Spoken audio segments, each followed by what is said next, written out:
हम जो लास्ट वाली क्लास में पढ़ रहे थे वो वर्णमाला के बारे में हम लोग डिस्कस कर रहे थे।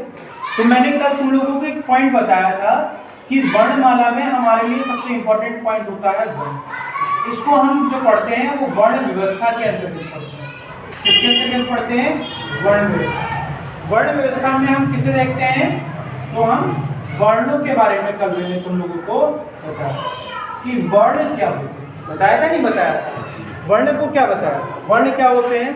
भाषा की सबसे छोटी इकाई या भाषा की सबसे लघुत्तम इकाई को क्या कहा जाता है? वर्ण कहा जाता है। ये तो बताया था। भाषा के सबसे लघुत्तम इकाई को क्या कहा जाता है? वर्ण कहा जाता है।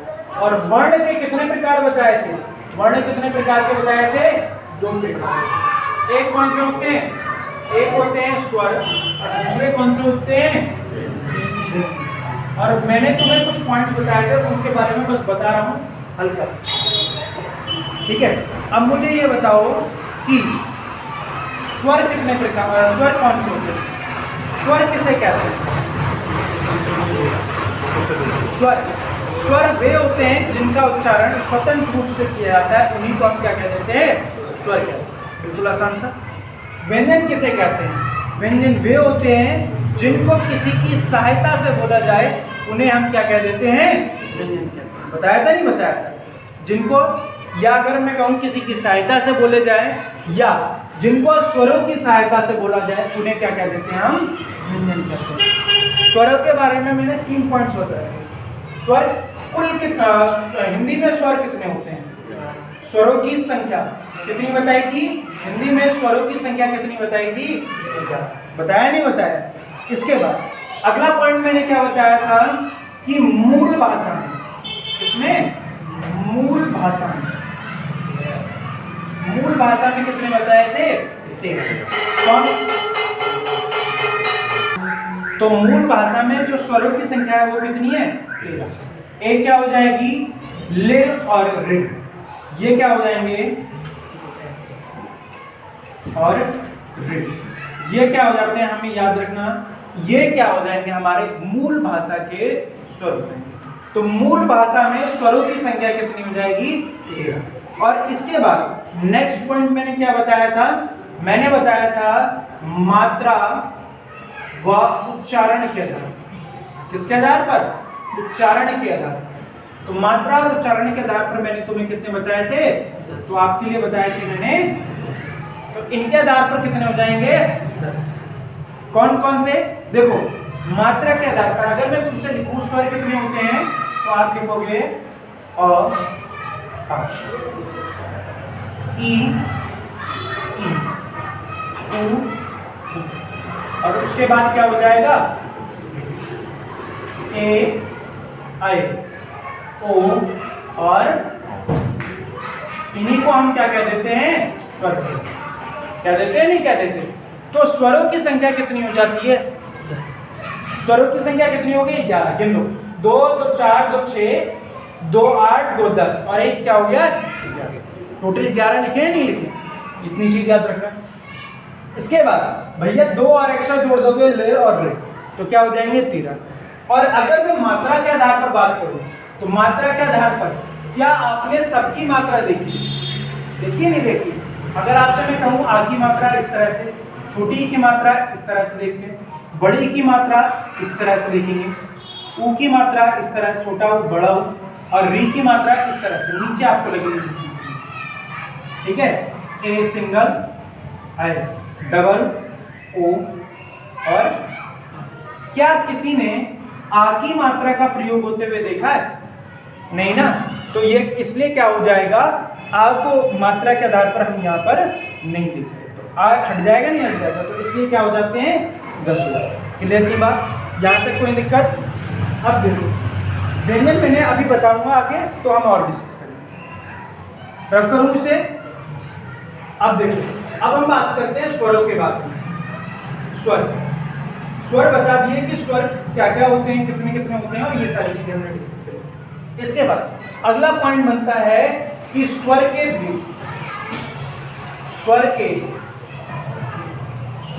कुल कितने भेद होते हैं या स्वर कितने प्रकार के होते हैं। तो हमेशा याद रखना, स्वर के कितने भेद, जब भी पेपर में पूछे तो हमेशा याद रखना कि स्वर कितने प्रकार के होते हैं, 2। कितने प्रकार के होते हैं, 2 प्रकार के। एक जिन्हें हम क्या लेते हैं, मूल, एक कौन से जाएंगे, मूल, या जिन्हें हम क्या कह देते हैं, दीर्घ, सॉरी, मूल या लघु। क्या कह देंगे, मूल या लघु, ठीक है। और उसके बाद अगला क्या कौन सा हो जाएगा, दीर्घ। कौन सा हो जाएगा, दीर्घ या, इन्हीं को क्या कह देते हैं, एक मात्र, एक मात्र। और दीर्घ को कोई क्या कह देते हैं, गुरु, या क्या कहा जाता है, द्विमात्रिक। क्या कहा जाता है, द्विमात्रिक। अगला क्या हो जाएगा, द्विमात्रिक, ठीक है। या अगर मैं कहूं कि इनमें अगर हम देखें तो आपको यहां पर इन्हीं को ह्रस्व स्वर कह दिया जाता है, ठीक है, तो वो नहीं लिखा, याद रखना। अब मैं कहूं कि मूल स्वर कौन से, भैया अभी तो तुम कहोगे कि भैया हमने तो किताबों में कितने पढ़े हैं, 3 पढ़े, कहोगे ना कि भैया एक और होता है जिसे हम क्या कह देते हैं, बेटा वहां ना लिख रहा हूं, यहां लिखो, प्लुत स्वर। कौन सा हो जाता है, प्लुत स्वर। बेटा किताबों में 3 दिया है, पर अब तक जो आयोग ने माना, जब भी आयोग पूछे कि स्वर कितने प्रकार के होते हैं, तो याद रखना हमेशा 2 प्रकार के होते हैं। प्लुत स्वर को हम स्वर नहीं मानते, क्योंकि प्लुत स्वर में बता दूं, प्लुत स्वर वो होते हैं जब किसी भी स्वर का उच्चारण जब हम लंबा खींच देते हैं तो वही क्या हो जाता है, प्लुत स्वर हो जाता है। जैसे तुमने देखा होगा भाई, गांव में क्या कह देते हैं लोग, एक शब्द कहते हैं भैया, ठीक है, तो भैया तो ये हो गया।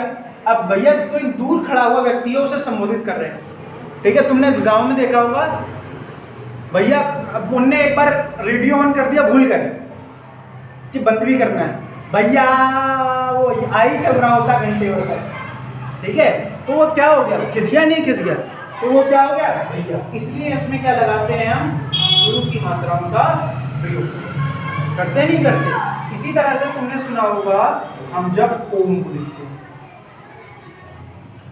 क्या होता है, ओम, बोलते हो नहीं बोलते हो, तो ओम को तुम एक ही बार में कहते हो, ओम, कहानी खत्म, ओम का उच्चारण करते हो। तो ओम को हम लंबा प्रोनाउंसिएट करते हैं, तो जिनको हम लंबा किसी स्वर को जब खींचते हैं तो वहां पर हमारा क्या हो जाता है, प्लुत स्वर। तो सभी को जब खींचा जा सकता है तो भाई ये तो हमारे काउंट में होगा ही नहीं ना। इसलिए जब भी पूछा जाए स्वर कितने होते हैं, तो याद रखना 2 होते हैं, एक मात्रिक या द्विमात्रिक, मूल स्वर, लघु स्वर, या एक मात्रिक या ह्रस्व स्वर, जो भी आता है, ठीक है, यहीं पर लिख दे रहा हूं, ह्रस्व स्वर, ये इधर इससे, ठीक है, तो ये चीज आती है बेटा, यहां तक आ रहा है, ठीक है। अगला देखो, यहां पर देखो, सबसे पहली चीज मूल स्वर या एक मात्रिक, पहले एक मात्रिक पर आता है। एक मात्रिक का मतलब क्या होता है, जिनको उच्चारण करने में क्या लगे, सिर्फ और सिर्फ एक मात्रा का समय लगे, उन्हें क्या कहा जाता है, एक मात्रिक स्वर। जैसे तुम देखोगे कि भैया एक मात्रिक स्वर, मैं डेफिनेशन बोल रहा हूं, लिख नहीं रहा हूं, तुम लिख लेना, जिनको बोलने में एक मात्रा का समय लगे उन्हें क्या कहा जाता है, एक मात्रिक। द्विमात्रिक, जिनको बोलने में क्या लगे, मूल स्वर की तुलना में ज्यादा समय लगे या दोगुना समय लगे, उन्हें क्या कहा जाता है, द्विमात्रिक। और इनमें अधिकतर आप देखेंगे 2 मात्राओं का प्रयोग या बड़े स्वरों का क्या करा जाता है, प्रयोग करा जाता है, इसे कहा जाता है त्रिमात्रिक। इसमें इन दोनों की तुलना में क्या लगता है, ज्यादा समय, इसलिए इसे क्या कहा जाता है, त्रिमात्रिक भी कभी कभार, ठीक है। यहां तक किसी को कोई दिक्कत, देखिए मूल स्वर तो कितने हो जाएंगे, आ, ई, उ और क्या हो जाएगा, आ, ई, उ और री, हो गया नहीं हो गया। इनको हम क्या कह देते हैं, मूल स्वर, या क्या कह देंगे, लघु स्वर, या ह्रस्व स्वर, या क्या कह देंगे, एक मात्रा। क्योंकि इनको जब भी तुम देखोगे हमेशा इनके लिए कौन सी मात्राओं का प्रयोग किया जाएगा, छोटी मात्राओं का क्या करा जाएगा, प्रयोग करा जाएगा, इसलिए इन्हें क्या कह देंगे, एक मात्रा। और ये खास तौर से याद रखना, मूल स्वर कितने, कभी कभार पूछ लेता है कि मूल स्वरों की संख्या कितनी होती है, तो याद रखना कितने हो जाएंगे, मूल स्वरों की संख्या कितनी हो जाएगी, 4 हो जाएगी। यहां तक किसी को कोई दिक्कत? इसके बाद अगला है दीर्घ स्वर। कौन सा हो जाएगा, दीर्घ स्वर। दीर्घ स्वर या द्विमात्रिक स्वर किसे कहते हैं, जिनको उच्चारित करने में 2 मात्राओं का क्या लगे, समय लगे, उन्हें क्या कहा जाता है, द्विमात्रिक स्वर कहा जाता है। क्लियर इतनी बात? अब देखो इनमें कौन से हो जाएंगे, तो द्विमात्रिक स्वरों की संख्या कितनी हो जाएगी, याद रखना कितने हो जाएंगे, 7। कितने हो जाएंगे, 7। 7 4 11 हो गए, नहीं हो गए? तो अब कौन कौन से हो जाएंगे, तो भैया जिनको हम क्या कहते हैं, जिनको उच्चारित करने में हमें क्या लगे, 2 मात्राओं का समय लगे। जैसे आपका क्या हो जाएगा, बड़ा, बड़ी, बड़ा, ए, आई और ओ, और अगला क्या हो गया, ओ, और अगला क्या हो गया, औ। तो इनको देखो कितने होगा, 1 2 3 4 5 6 7, तो कितने हो गए, 7। जिनको बोलने में हमें क्या लगे, 2 मात्राओं का समय लगे, उन्हें क्या कह देते हैं, द्विमात्रिक। जब भी पूछे, देखो मैंने तुम्हें बताया स्वर के भेद, स्वर कितने प्रकार के होते हैं, 2 प्रकार, ठीक है, एक मात्रिक और द्विमात्रिक, मूल या जिन्हें हम क्या कह देते हैं, दीर्घ, ठीक है, लघु या दीर्घ, ठीक है। पहले मैंने क्या बताया, जिनमें बोलने में 1 मात्रा का समय लगे, जिनको बोलने में 2 मात्रा का समय लगे, वो क्या हो जाएंगे, द्विमात्रिक। लघु में कौन आ जाएंगे, अ, ई, उ और ऋ आ जाएंगे, नहीं आ जाएंगे? इनकी संख्या कितनी होती है, 4। और दीर्घ में कितने आ जाएंगे, बचे हुए 7। और भैया जब 11 हो गए, तो भैया इनमें कौन सा आएगा, कोई नहीं आएगा।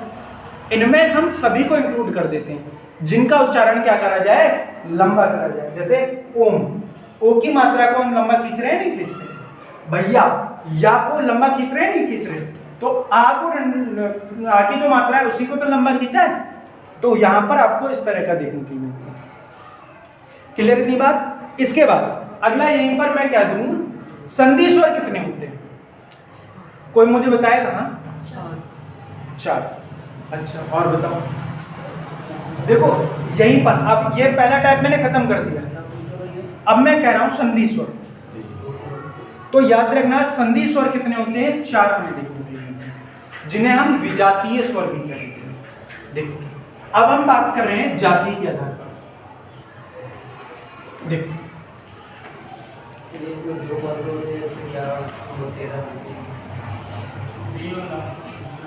लेर और रेल, अरे लड़ा कर नींद में है, कहा अभी बताया नहीं बताया।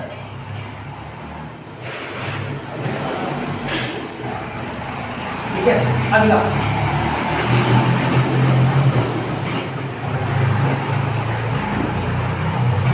देखो, यहां पर अब मैं बात कर रहा हूं स्वरों की, किसके आधार पर, जाति के आधार पर। जाति के आधार पर स्वरों का विभाजन किसके आधार पर, जाति के आधार पर। अब जाति के आधार पर स्वर कितने प्रकार के होते हैं, तो वो भी 2 प्रकार के। एक होते हैं सजातीय, कौन से हो जाएंगे, सजातीय, और दूसरे कौन से हो जाएंगे, विजातीय। अब भैया ये सजातीय क्या होते हैं और ये विजातीय।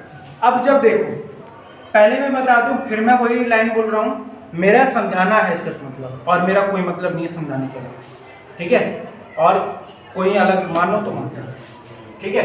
इसके बाद अगला, जैसे तुम्हारे सामने ये लिखा, तुमने देखा होगा ना कि पहले हमारे समाज में 2 प्रकार की शादियां चलती थी, एक अनुलोम और दूसरी प्रतिलोम, ठीक है। अनुलोम क्या होता था, अनुलोम का मतलब होता है बड़े कुल का लड़का और छोटे कुल की क्या हो जाए, लड़की, जब शादी कर लें तो उसे क्या कहा जाता था, अनुलोम विवाह। और विलोम प्रतिलोम क्या होता था, तो क्या होगा, लड़की क्या हो जाए, उच्च कुल की, और लड़का क्या हो जाए, निम्न कुल का। तो ये जो विवाह हुआ करता था उसे क्या कहा जाता है, प्रतिलोम। अब पर यहाँ पर ये जो आ है, ये एक जाति हो गई, ठीक है, ये क्या हो गई, 2 जाति हो गई, ये क्या हो गई, 3 जाति हो गई, नहीं हो गई, और ये इसे चौथा मान सकते हैं, ठीक है, पर इसका यूज नहीं करेंगे। तो ये अलग अलग जातियां है, जब इनका विवाह आपस में, मतलब इनको आपस में ही जोड़ा जाएगा, तो क्या हो जाएगा? जाति का मतलब होता है बेटा एक तरह के लोगों को प्रेजेंट करना, जो हम आज गलत मीनिंग ले जाते हैं। ठीक है, जाति का मतलब एक तरह के लोग। ठीक है, जैसे अब तुम देखो, मैंने यहाँ पर क्या कहा, आप तो भैया बड़ा आ जब बनता है तो आप सभी को पता है किससे बनता है? छोटा या छोटा आ मिला दो तो भी क्या बनेगा? बड़ा आ बनेगा। जब भी छोटा या बड़ा आ मिलाओगे हमेशा क्या बनेगा? बड़ा आ बनेगा। आगे पीछे कुछ भी हो सकता है। इसके बाद या बड़ा आ या बड़ा आ मिलाओगे तब भी क्या बनेगा? बड़ा आ ही तो बनेगा। तो इन्हें आपस में ही तो मिलाया गया, छोटे आ को बड़े आ के साथ मिला दिया, बड़े आ को बड़े आ के साथ मिला दिया, बना तो यही। तो ये क्या है? सजाती हैं, जिनको उच्चारित कर जिनको हम क्या करें? एक ही वर्ग से बनाया जाता हो, जो अपने ही परिवार के सदस्यों से मिलकर बने हों, उन्हें हम क्या कह देते हैं? सजाती। जैसे कौन सा हो जाएगा? अ आ ई उ। ठीक है, इसके बाद विजातीय क्या होते हैं? तो विजातीय, इनको विजातीय भी कह देते हैं या संधि स्वर भी कह देते हैं। क्या कह देते हैं? संधि स्वर। याद रखना, ये भी क्वेश्चन पूछा गया कि संधि स्वर कितने होते हैं, तो याद रखना 4। अब संधि स्वर का मतलब क्या है? देखो, अब जब क्या हो कि भैया एक परिवार वाला अपने परिवार को छोड़कर अपने लौड़िया या लौड़ा को ब्याह कर किसमें करवा दे? दूसरे परिवार में करा दे। अब जाने क्या करो, अपनो रिश्ता, अपनी लौड़ा या लौड़िया को रिश्ता क्या कर दो? दूसरे परिवार में तय कर दो। तुम लोग दिखाए? ठीक है, तो यहाँ पर क्या कर दिया? या तो छोटा आ हो सकता है या बड़ा, और इसने किससे मिला दिया? किससे मिला दिया? ई छोटी या बड़ी। तो क्या बन गया भैया? ए। क्या बन गया? क्या बन गया? अब क्या बताओ, ये दोनों एक ही परिवार के हैं? नहीं ना, एक ही जाति से हैं? नहीं, ये दोनों अलग अलग, तो इसीलिए इन्हें क्या कहा जाता है? विजातीय कहा जाता है। ठीक है, याद रखो, तो इन्हें क्या कहा जाता है? विजातीय। इसी तरह से जब आ या आ को मिलाया जाए तो क्या बनेगा? तब जब ए के साथ मिला दिया जाए तो क्या बनेगा? अरे, क्योंकि इसका बड़ा का यूज कर रहे हैं तो क्या बनेगा? ठीक है, जब आ प्लस आ क्या हो जाए? जब ऊ के साथ मिलाया जाए तो क्या बनेगा? ओ।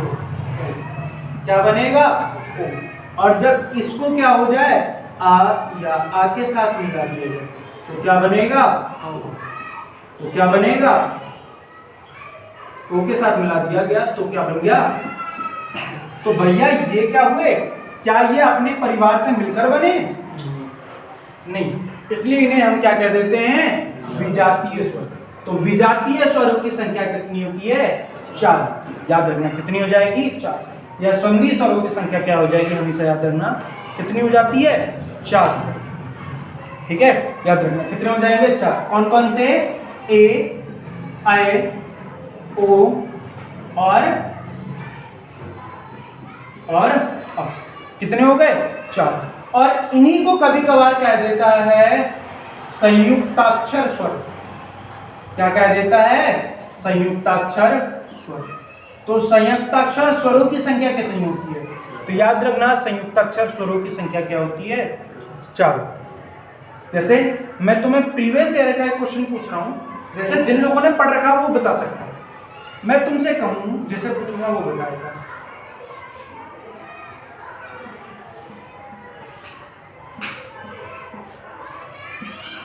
संयुक्ताक्षर वर्ण कितने? जिससे पूछूंगा वो बताएगा। संयुक्ताक्षर वर्ण कितने होते हैं? ठीक है, पहला हो गया 4, दूसरा हो गया 6, तीसरा हो गया 8 और चौथा हो गया 11। कोई मुझे बताएगा संयुक्ताक्षर वर्णों की, जिसे पूछूंगा मैं वो बताएगा। ठीक है, संयुक्ताक्षर वर्णों की संख्या कितनी होती है? हाँ बेटा बता दीपक। क्या? 4 8 8। अच्छा हाँ बेटा 8। तुम दोनों सम है 8 क्या 11 कितने 4 8 कितने 4 8 अमन है पता नहीं 6 सब आंसर आ गया। हाँ बेटा लास्ट में 4। देखो यहाँ पर मैंने क्या कहा, सब में तुमने देख लिया कि सबके आंसर आ गए, पर मैंने क्या कहा है संयुक्त अक्षर वर्ण। ठीक है, याद रखना जब भी तुमसे पूछूं संयुक्त अक्षर वर्ण कितने होते हैं तो हमेशा आंसर देना 8। कितने होते हैं 8, क्योंकि 4 तुम्हारे सामने स्वर लिखे। कितने लिखे स्वर लिखे, और 4 तुम्हारे सामने व्यंजन होते हैं। 4 स्वर और 4 व्यंजन, तो टोटल कितने वर्ण हो गए, तो याद रखना वो कितने हो गए 8 हो गए। कितने हो जाएंगे 4 स्वर और 4 व्यंजन। मैंने यहाँ पर ना स्वर लिखा है ना व्यंजन लिखा है, मैंने कितना लिखा है वर्ण लिखा है। तो वर्ण कितने हो जाएंगे तो याद रखना 8। ठीक है, याद रखना। क्लियर नहीं बात? चलो रफ करूं इसे, यहां तक किसी को कोई दिक्कत? जैसे आपका अगर हम कह दें तो आप क्या देखें तो छ श त्र य, तो ये कितने हो जाते हैं 4 हो जाते हैं। ठीक है, चलो वो जब व्यंजन पढ़ेंगे तब पढ़ेंगे। ठीक है, तो ये क्या हो गया जाति के आधार पर। क्लियर थी बात? यहां तक किसी को कोई दिक्कत? अब आते हैं जीवा के आधार पर। जीवा के आधार पर भी क्या देता है कि जीव के आधार पर कौन कौन से होते हैं, तो जीव के आधार पर याद रखना। ठीक है, जीव के आधार पर मतलब अब मैं तुमसे कहूं कि कोई जीव है, ठीक है जीव है, और जीव को हम कितने पार्टों में बांट सकते हैं। अब ये मत करना है चाकू लेके काट दो, ठीक है, तो जीव को हम कितने भागों में बांट सकते हैं अध्ययन की दृष्टि से। तो कितने पार्ट हो जाएंगे 3, पहला अग्र, दूसरा मध्य और तीसरा क्या हो जाएगा पश्च। तो ये वाला कौन सा हो जाएगा अग्र, इसके बाद बीच वाला क्या हो जाएगा सॉरी मध्य, कौन सा हो जाएगा मध्य, और इसके बाद क्या हो जाएगा। तो ये भी पूछा गया कि जीव के आधार पर कौन सा, ऐसा क्वेश्चन तो जब प्रैक्टिस करवाऊंगा तो तुम्हें देखने के लिए मिलेंगे, और आए हुए क्वेश्चन है ये पूछेगा कि कौन सा शब्द अग्रभाग से बोला जाता है, कौन सा शब्द मध्य भाग से पूछा जाता है। ठीक है, इसके बाद अगला पूछ लेगा कि जीवा के आधार पर, ये लगभग बहुत आसान रहा है, जीवा के आधार पर कौन सा प्रकार नहीं, तो आप लोगों को वहां पर डिसाइड करना है। ठीक है, तो ये चीज आता है। तो जीवा के आधार पर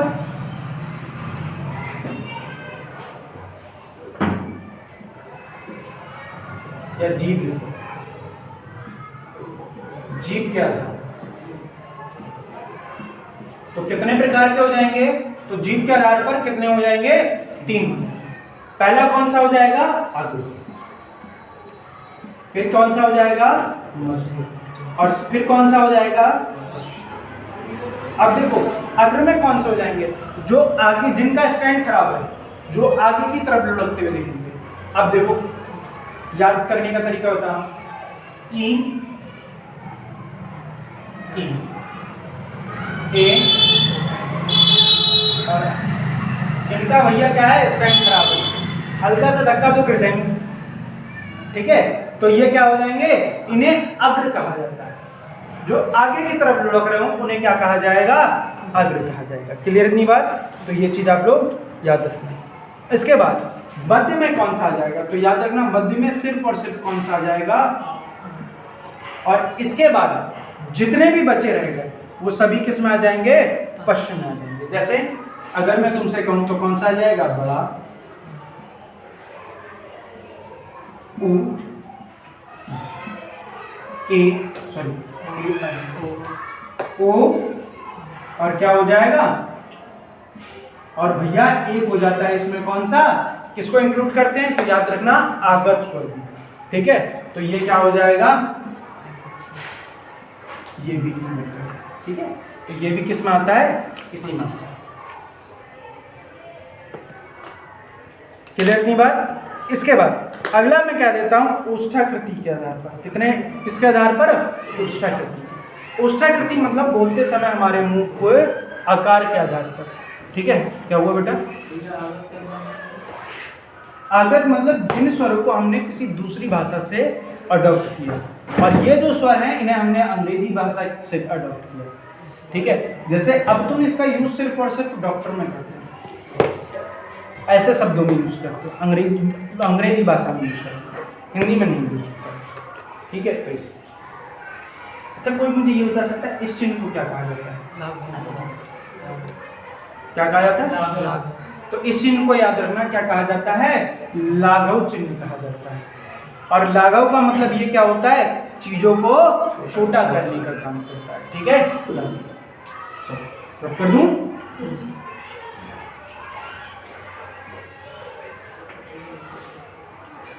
अगला देखो, अगला क्या हो जाएगा,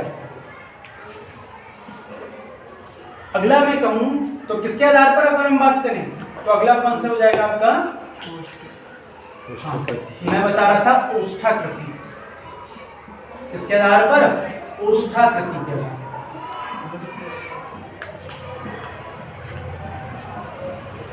ओष्ठाकृति के आधार मतलब ओठ के आधार के आकार के आधार पर अगर मैं डिवाइड करूं तो क्या हो जाएगा, तो हमारा ओठ भैया तुम में से किसी का जो ओठ है वो कहीं स्क्वायर तो ना बनता हो, बता दो।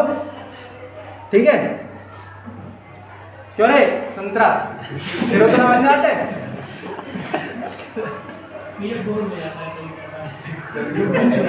गोल ही तो हो सकता है, क्या कह रहा है, तो याद रखना दो प्रकार का हो जाएगा, एक हो जाएगा वृत्ताकार और एक क्या हो जाएगा, आवृत्ताकार। मतलब हमारे मुंह की आकृति कितने प्रकार से बन सकती है, दो।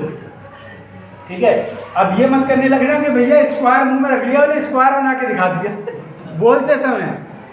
ठीक है, या भैया ऐसे के दांत निकाल लिया और इधर इधर से पकड़ लिया, हमारा मुंह वैसे ही रहेगा, गोली बनेगा। ठीक है, जब हम शब्दों को उच्चारित करेंगे तो मतलब हम ओठों की आकृति देखो, जब तुम ओठों को कभी भी बोल के देखना ओ ओ, तो हमारे मुंह अपने आप क्या हो जाते हैं, जितने गोल हो सकते हैं उतने गोल हो जाते हैं, नहीं हो जाते। तो इसलिए वृत्ताकार के आधार पर कितने प्रकार, कितने हो जाएंगे, 4। और ओ और ये क्या हो जाएंगे, वृत्ताकार। ठीक है, ये क्या हो जाएंगे, वृत्तमुखी कह देंगे या वृत्ताकार, जो भी होगी कहना चाहो। और आवृत्ताकार जितने बचे हुए रह गए वो सभी क्या हो जाएंगे, आवृत्ताकार। क्लियर नहीं बात, यहां तक किसी को कोई दिक्कत, तो ये कौन से जाएंगे, बचे हुए कौन से रह गए, और कौन सा हो गया, आ, ई, और कौन सा हो गया, ए, आई। ये तो रह गए, तो ये कैसे हो जाएंगे, अवृत्तमुखी हो जाएंगे। ठीक है, याद रखना। ठीक है, यहां तक किसी को कोई दिक्कत, तो ये चीज याद रखना। अब आ जाते हैं मुंह खुलने के आधार पर। ठीक है, अब बात करते हैं मुंह खुलने के आधार पर। देखो कुछ स्वर ऐसे होते हैं जिनको बोलते समय हमारा जो मुंह है वो कम खुलता है। ठीक है, जैसे अगर मैं तुमसे कहूँ जिनमें बोलते समय मुंह ना खुले, जैसे अगर मैं तुमसे कह दूं ई, बहुत ही कम। ठीक है, तो इसलिए तुम लोग याद रख सकते हो सुई, एक किसकी शब्द यूज कर सकते हो, सुई। ऊ और ई, जितना कम होगा मुंह उतना कम से कम खुलेगा।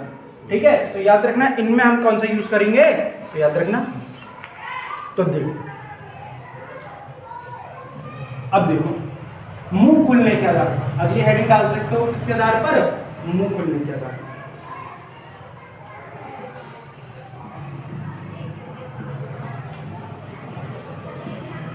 मुंह खुलने के आधार। किसके आधार पर? मुंह खुलने के आधार पर। अब भैया मुंह कितना कैसे कैसे खुल सकता है? तो याद रखना समृद्ध। कौन सा हो जाएगा? समृद्ध। इसके बाद अगला कौन सा हो जाएगा? अर्ध समृद्ध। अगला कौन सा हो जाएगा? अर्ध समृद्ध। ठीक है, इसके बाद अगला कौन सा हो जाएगा? विवृत और अर्ध विवृत। सिंपल सी बात। फिर कौन सा हो जाएगा? विवृत। और अगला क्या हो जाएगा? अर्ध विवृत। कौन सा हो जाएगा? अर्ध विवृत। कौन सा हो जाएगा? समृद्ध, अर्ध समृद्ध, विवृत और अर्ध विवृत। बिल्कुल इजी सा है, बहुत आसान सा। अब देखो विवृत में मैंने क्या बताया? डेफिनेशन लिखना चाहो। समृद्ध कौन से हो जाएंगे? जिनको बोलते समय हमारा क्या ना खुले? बोलते समय मुंह ना खुले या कम खुले। बोलते समय मुंह ना खुले, उन्हें क्या कहा जाता है? समृद्ध। इसकी ट्रिक क्या बताइए? तो याद रखना ऊ और क्या हो जाएगा? ई और हो गया नहीं हो गया? सुई लगी तो भैया तुम्हारे मुंह से क्या निकला? उई। ठीक है, तो याद रखना क्या हो गया? ऊ और ई। इसके बाद अब क्या होगा? इसमें मुंह नहीं खुल रहा था और अर्ध विवृत मतलब अब क्या हो रहा है? मुंह क्या हो गया? इसके कंपैरिजन में क्या हो गया? ज्यादा खुला। तो इसमें कौन सा आ जाएंगे? तो इसमें कौन सा जाएंगे? ओए। क्या आ जाएगा? ठीक है, ओ और ई। सुई लगी और सुई लगने के बाद तुम्हारा मुंह क्या हो गया? और तुमने क्या कही? ओए, ढंग से लगा, ढंग से। अब तुम वो मत करने लगी हो टुइंग टुइंग। वो मीम चली थी ना बीच में, अभी बहुत चली थी। पहले वो लगवाता नहीं है, लगवाने के बाद वो उसको अलग शौक चढ़ते हैं, मेंटली डिस्टर्ब हो जाता है, तो वही बनता है। ठीक है, तो पहले तुमने समृद्ध में क्या लगवाई? सुई। और उसके बाद फिर तुम्हारे मुंह से क्या निकली? उई। निकली नहीं निकली? मतलब समृद्ध में कौन से आ गए? उई, ऊ और उसके बाद जब तुम्हारा काम हो गया तभी तुमने क्या कर दिया? हड़का दिया। जब आधा काम हो गया, अर्ध का मतलब अर्ध समृद्ध, तुमने क्या कह दी उससे? ओए, ढंग से लगा, ढंग से। ठीक है, तो याद रखना क्या हो गया? ओ और ई। और विवृत का में क्या हो जाएगा? विवृत स्वर।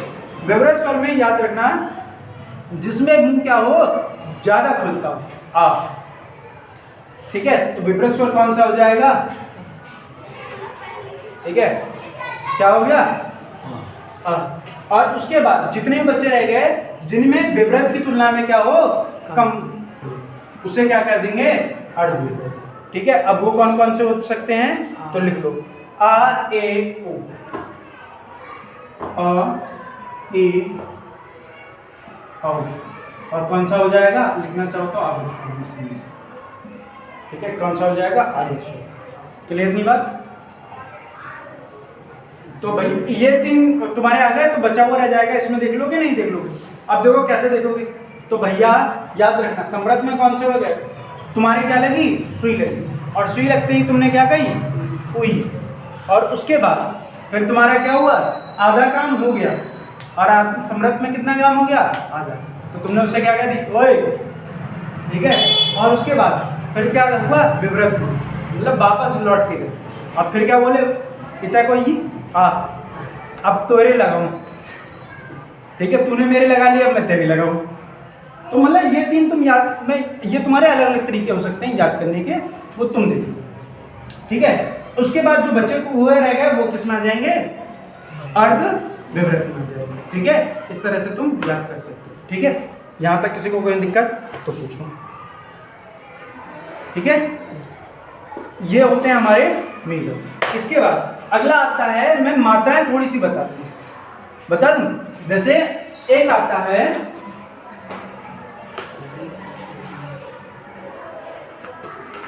एक तुमसे पूछा जाता है कि 2-3 मात्राएं बहुत पूछी जाती हैं। एक होता है रा की मात्रा और एक होता है री की मात्रा। ठीक है, तुम लोग कंफ्यूज मत होना। री की मात्रा अलग होती है और रा की मात्रा अलग होती है। ठीक है, याद रखना। जैसे अगर मैं तुमसे लिखूं कि मुझे भैया क्रम लिख के दिखाओ, क्रम, ठीक है। अच्छा मैं एक सिंपल सा क्वेश्चन सबसे पूछ रहा हूं, मैं 2-3 शब्द लिख रहा हूं, क्रम, भ्रम, भ्रम, ये रा है, ठीक है, भ्रम। और अगला तुम लिख सकते हो क्रमांक,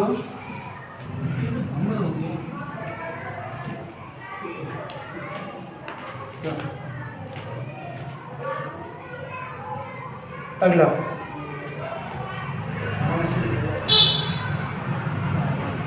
ठीक है, यहां पे भ्रम, अब तो सही है।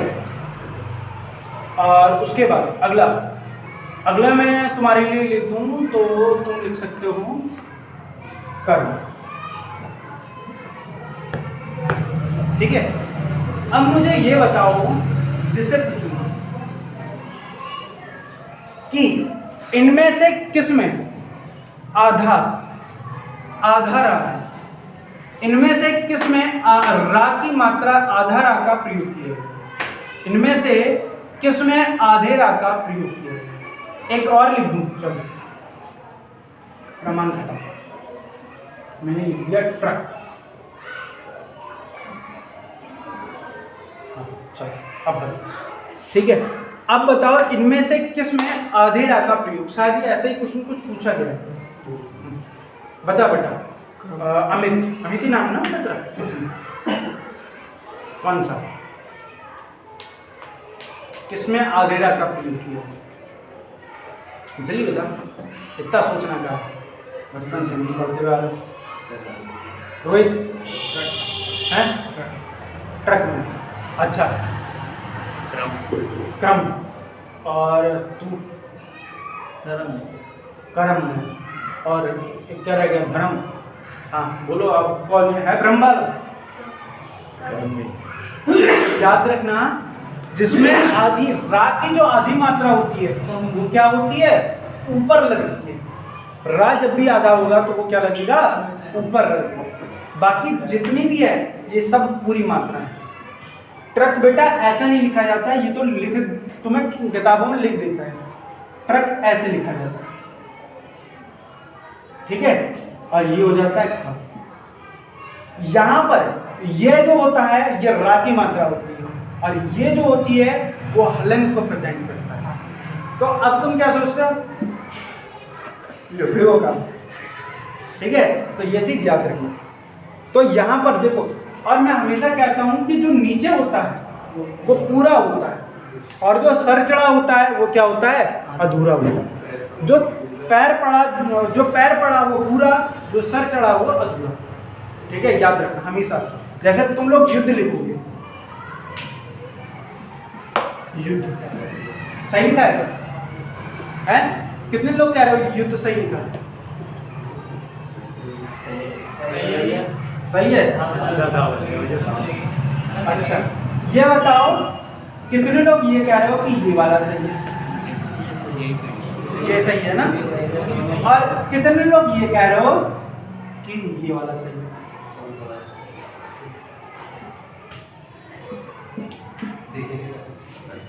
ये लास्ट वाला गलत है, ये गलत है, बाकी दो ये दोनों सही हैं और ये वाला क्या है, गलत है।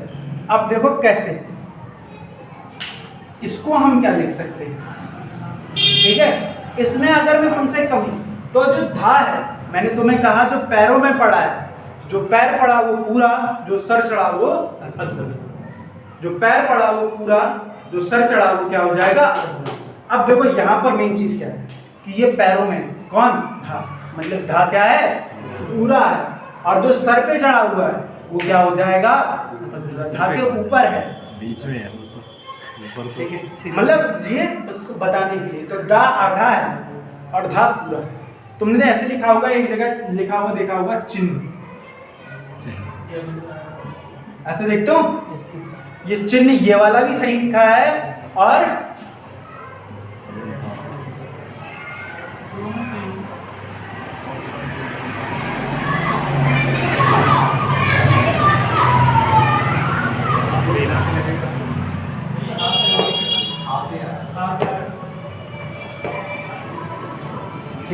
याद रखना। तो ये वाला भी पूरा है, ठीक है, ठीक है, याद रखना। ये ऐसे क्वेश्चनों को पूछा जाता है और तुम क्या कर देते हो, गलत कर देते हो।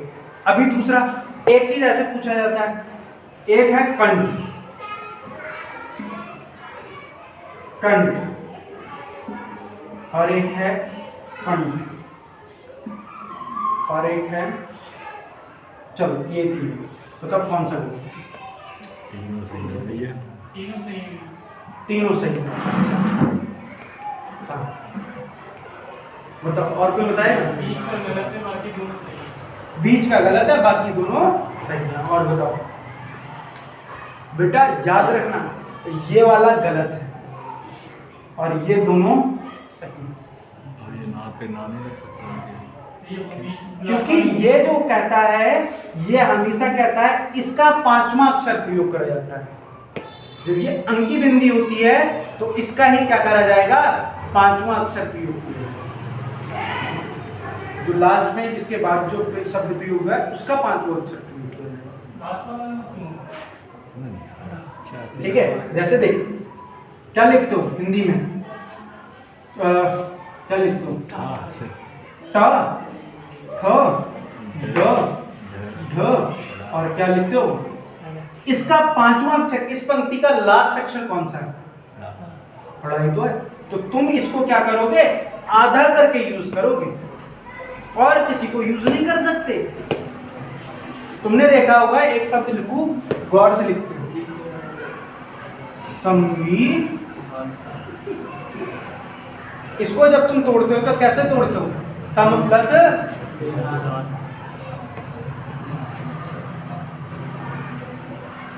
सम प्लस, तो इसमें क्या हो जाएगा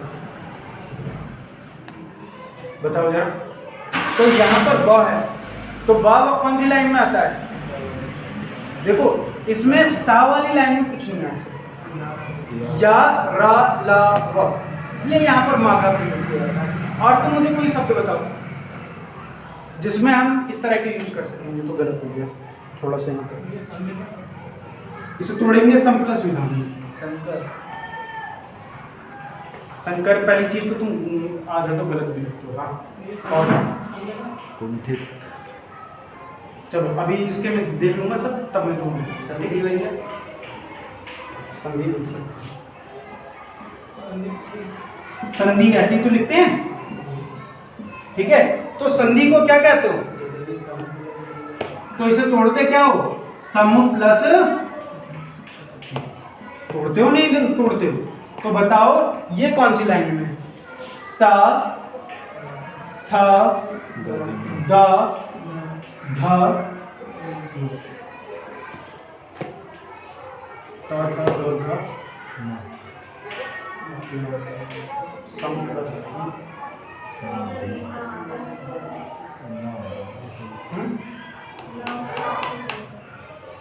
अरे संधि, अरे यार इसे संधि को ये तो तोड़ रहे हैं, इसे कैसे लिखते हैं, संधि ऐसे ही तो लिखते हैं। काहे इसमें कंफ्यूज आ रहा हूं, मैं भी कंफ्यूज हूँ, ठीक है। संधि को ऐसे ही तो लिखते हैं, ठीक है। हम तो वो तोड़ने लगे, वो संधि विच्छेद करने लगे, ठीक है। तो इसको कैसे लिखा जा सकता है, इसको हमेशा इसके पंचमाक्षर में प्रयोग किया जाता है, ठीक है, याद रखो। ये चीज समझ गए। तो इस तरह से क्वेश्चन पूछा जाता है और तुमसे वर्ण विच्छेद करने के लिए भी पूछ लेगा कि भैया इनका क्या करना है, तुम्हें वर्ण विच्छेद करके दिखाओ। तो ऐसे कई सारे, जब मैं हिंदी शब्दकोश को पढ़ाऊंगा तो पूछ लेगा हिंदी शब्दकोश के अनुसार क्या करें, शब्द को क्रम से लगाएं, ठीक है। तो ये सारी चीजें अब हम जो कल पढ़ेंगे या नेक्स्ट क्लास में जब भी पढ़ेंगे तो बिल्कुल, ठीक है। आज के लिए फिर इतना।